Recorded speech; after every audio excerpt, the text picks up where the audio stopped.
Welcome back to our YouTube channel which is success with Saurabh. एक बार फिर से आप सबों का स्वागत है आपके अपने चैनल सक्सेस विद सौरभ पे।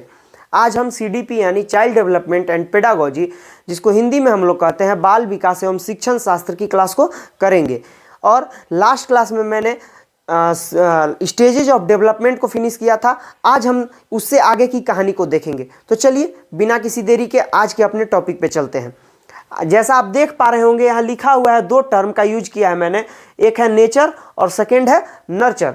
तो हम लोग अच्छे से समझेंगे कि नेचर क्या होता है, नर्चर क्या होता है, और इससे रिलेटेड जितने भी यहाँ पॉइंट्स लिखे हुए हैं उसको आप लोग अच्छे से समझने का प्रयास कीजिएगा, क्योंकि इतने ही पॉइंट्स से जब आप सीटेट का एग्जाम देंगे तो हर शिफ्ट में 2 से 3 क्वेश्चन आता ही आता है, या टीचिंग रिलेटेड किसी भी एग्जाम की बात करें तो यहाँ से क्वेश्चन बनता ही बनता है।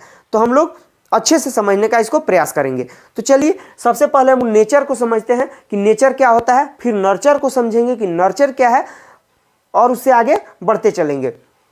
तो नेचर में फर्स्ट पॉइंट जो लिखा हुआ है वह है रिलेटेड टू हेरिडिटी। नेचर का हिंदी में क्या हम लोग बोलते हैं, नेचर को प्रकृति बोला जाता है। तो जो प्रकृति होता है वह किससे रिलेटेड होता है, हेरिडिटी यानी अनुवांशिकता से रिलेटेड होता है। क्लियर। और नेक्स्ट लिखा हुआ है स्टैटिक, मतलब जो नेचर या हेरिडिटी की बात की जाए तो वह क्या होता है, स्टैटिक होता है, स्थिर होता है, आप उसको चेंज नहीं कर सकते हैं। आप आंखों के कलर को चेंज नहीं कर सकते हैं, आप अपने बाल के कलर को नेचुरली चेंज नहीं कर सकते हैं। हम जानते हैं आजकल बहुत सारे लड़के लड़कियां क्या करते हैं, आंखों के कलर को चेंज कर देते हैं। कैसे करते हैं, वो लेंस लगाकर करते हैं, नेचुरली वह चेंज नहीं होता है। ठीक है, बालों का कलर नेचुरली चेंज नहीं होता है, वह बाहर से उसको कलर किया जाता है। ठीक है, तो जो नेचुरली होता है वह चेंज नहीं किया जा सकता। जो प्रकृति प्रदत्त चीजें हैं उसको आप चेंज नहीं कर सकते हैं। जो हेरिडिटी है, जो आनुवांशिकता है, उसको आप चेंज नहीं कर सकते हैं। आई होप आपका हेरिडिटी क्लियर हो गया होगा, नेचर क्लियर हो गया होगा। हेरिडिटी को और अच्छे से समझेंगे आगे। अभी आप इतना याद रखें कि जो नेचर है वह किससे रिलेटेड है, हेरिडिटी से रिलेटेड है। सेकेंड है नर्चर, जिसको हम लोग हिंदी में कहते हैं पालन पोषण। क्या कहते हैं, पालन पोषण। तो इसमें जो फर्स्ट पॉइंट है रिलेटेड टू इन्वायरमेंट, जो पालन पोषण है वह किससे रिलेटेड है, इन्वायरमेंट यानी वातावरण से रिलेटेड है। ठीक है, क्या है क्वेश्चन यहाँ से डायरेक्ट आपका आएगा कि जो नर्चर है, जो पालन पोषण है, वह किससे रिलेटेड है। 4 ऑप्शन दे देंगे, उसमें एक इन्वायरमेंट भी होगा, तो आप टिक किसको करेंगे, इन्वायरमेंट को। क्लियर। और यहाँ पे नेक्स्ट लिखा हुआ है चेंजेबल होता है, मतलब जो नर्चर होता है, जो पालन पोषण होता है, जो इन्वायरमेंट होता है, उसको आप चेंज कर सकते हैं। एग्जाम्पल, आप किसी बच्चे का, अगर किसी बच्चे का जन्म मान लीजिए किसी ऐसे स्थान पे हुआ जहाँ का माहौल गाली गलौज वाला है, जहाँ पे बच्चे से अच्छे से बात नहीं की जाती है, उसको संस्कार नहीं दिया जाता है।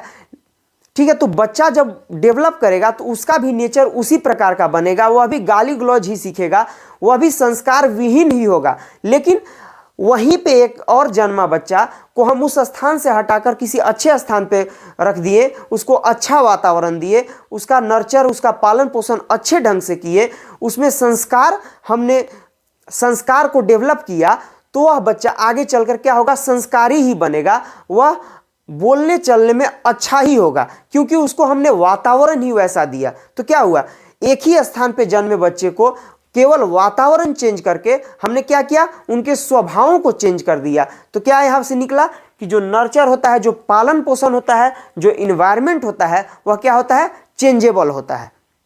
आई होप आपका दोनों पॉइंट क्लियर हो गया होगा। यहां नोट करके एक पॉइंट लिखा हुआ है, हेरिडिटी एंड इन्वायरमेंट एडिटिव नहीं होते बल्कि प्रोडक्ट होते हैं। इसका अर्थ क्या है, जो हेरिडिटी है और इन्वायरमेंट है वह आपस में एडिटिव यानी उनको जोड़ा नहीं जा सकता है। वह क्या किया जा सकता है, वह आपस में मल्टीप्लिकेटिव होते हैं, गुणात्मक होते हैं। क्यों होते हैं, क्योंकि आप किसी बच्चे के विकास में, किसी भी पर्सन के विकास में आप यह नहीं डायरेक्ट नहीं कह सकते हैं कि इस बच्चा का विकास केवल हेरिडिटी के वजह से हुआ, या ज़्यादा योगदान केवल हेरिडिटी का है और इन्वायरमेंट का कम है, या इसके उलट आप कह नहीं सकते हैं। आप किसी एक चीज को ज्यादा नहीं दिखा सकते हैं, इसलिए क्या नहीं होता है, एडिटिव नहीं होता है। होता क्या है, मल्टीप्लिकेटिव होता है। क्लियर। इसी को मैंने यहाँ पे ब्रैकेट में लिख दिया है कि हेरिडिटी प्लस इन्वायरमेंट क्या है, क्रॉस का साइन है, मतलब यह कथन सही नहीं है, और हेरिडिटी इनटू इन्वायरमेंट यह कथन सही है। आई होप आपका यह पॉइंट क्लियर हो गया होगा। और लास्ट में लिखा हुआ है उपरोक्त का अर्थ है विकास में दोनों का योगदान बराबर होता है, किसी भी एक चीज को आप ज्यादा या कम नहीं दिखा सकते हैं। ठीक है, यहाँ पे जितने पॉइंट्स लिखे हुए हैं आपका क्लियर हो गया होगा। अब इससे आगे हम लोग देखते हैं और अच्छे से और डीप इसको समझने का प्रयास करते हैं। अगर हम हेरिडिटी और इन्वायरमेंट का मेन डिफरेंस को देखने का प्रयास करें तो वह होता है कि heredity upper and lower limit set कर देता है, बीच में इन्वायरमेंट रोल प्ले करती है। अब इसका अर्थ क्या है इसको हम लोग समझते हैं। ये किसी भी बच्चे का अपर लिमिट मतलब वो किस हद तक विकास कर सकता है, किस हद तक उसकी समझ विकसित हो सकती है, वह लिमिट जो अपर लिमिट है वह सेट कौन करता है, हेरिडिटी सेट करता है।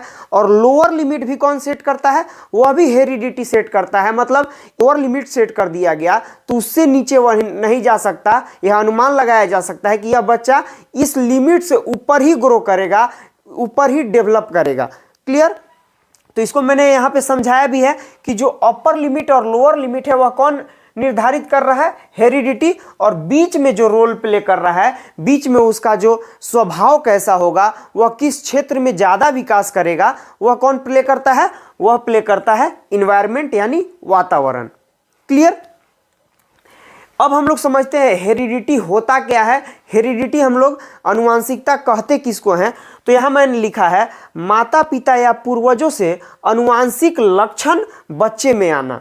मतलब किसी भी माता पिता या अपने पूर्वजों से बच्चे के अंदर वही लक्षण आ जाता है तो उसी को हम लोग अनुवांशिकता कहते हैं। एग्जाम्पल, माँ के आँख के कलर के जैसा बच्चा का आँख का कलर भी हो गया, बाल का कलर माँ के बाल के कलर के जैसा हो गया, या उसके पूर्वज में किसी भी इंसान का जैसा आँख था उसी प्रकार का उसका भी आँख हो गया। तो यह क्या हुआ, अनुवांशिक लक्षण अपने पूर्वजों या माता पिता से किस में आ रहे हैं, बच्चे में आ रहे हैं। तो इसी को हम लोग क्या कहते हैं, अनुवांशिकता कहते हैं या हेरिडिटी कहते हैं। क्लियर?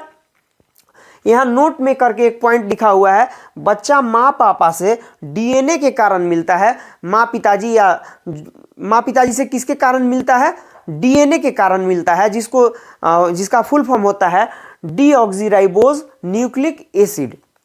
तो यहाँ से क्वेश्चन अगर आ जाए कि बच्चा अपने माता पिता से किस कारण से मिलता है, तो आंसर आप लोग क्या देंगे, डीएनए। और डीएनए का फुल फॉर्म पूछेगा तो डीऑक्सीराइबोज न्यूक्लिक एसिड होता है। क्लियर हो गया? अब इससे आगे हम लोग देखते हैं। एक नॉर्मल इंसान की अगर बात की जाए तो यहाँ आप देख रहे हैं लिखा हुआ है एक नॉर्मल इंसान में 23 जोड़े गुणसूत्र होते हैं। कितने होते हैं, 23 जोड़े, यानी जोड़ा का मतलब 2 होता है, तो 23 × 2 = 46, मतलब 46 ठो क्या होता है, गुणसूत्र होता है। और जोड़े में कितना होता है, 23 जोड़े गुणसूत्र होते हैं एक नॉर्मल इंसान में। उसी में उन 23 जोड़ों में 22 जोड़े गुणसूत्र महिला और पुरुष दोनों में समान होते हैं। मतलब फीमेल और मेल दोनों में 22 जोड़े गुणसूत्र, मतलब 22 दूना 44 गुणसूत्र सेम होता है। और 2 गुणसूत्र डिफरेंट होता है, जिसको हम लोग क्या कहते हैं, सेक्स क्रोमोजोम कहते हैं। जो डिफरेंट होता है उसको, और जो समान होता है उसको क्या कहते हैं, उसको हम लोग ऑटोजोम कहते हैं। वही यहाँ लिखा हुआ है कि महिला और पुरुष दोनों में समान होते हैं, जो ऑटोजोम कहलाते हैं। बचा एक जोड़ा, मतलब 2 ठो क्या होता है, सेक्स क्रोमोजोम कहलाता है। क्लियर? फादर ऑफ हेरिडिटी हम लोग किसको कहते हैं, ग्रेगर मेंडल को कहते हैं। फादर ऑफ हेरिडिटी, अनुवांशिकता के पिता किसको कहा जाता है, ग्रेगर मेंडल को। और ग्रेगर मेंडल ने मटर के दानों पे प्रयोग किया था। आपका क्वेश्चन यहाँ से डायरेक्ट आता है कि जो फादर ऑफ हेरिडिटी हैं उन्होंने किस पे प्रयोग किया था, तो आप लोग क्या देंगे आंसर, मटर के दानों पे किया था। यहाँ लिखा हुआ है मटर के पौधों पर प्रयोग किया था। क्लियर? और लास्ट में जो मेरा पॉइंट बचा हुआ क्या है, इन्वायरमेंट। पहले आप लोग इन्वायरमेंट तो समझ ही गए होंगे, उसको हम लोग एक लाइन में अगर समझने का प्रयास करें तो हमारे चारों तरफ, अपने चारों तरफ जो भी हम देखते हैं वह क्या है, वह वातावरण का ही भाग है। वह खुद अपने आप में एक वातावरण है। क्लियर? आई होप आपका सारा पॉइंट यहाँ पे जो लिखा हुआ है क्लियर हो गया होगा। तो आज के क्लास में हमने क्या क्या सीखा, हमने नेचर और नर्चर के डिफरेंस को सीखा, हेरिडिटी और इन्वायरमेंट को अच्छे तरीके से समझा।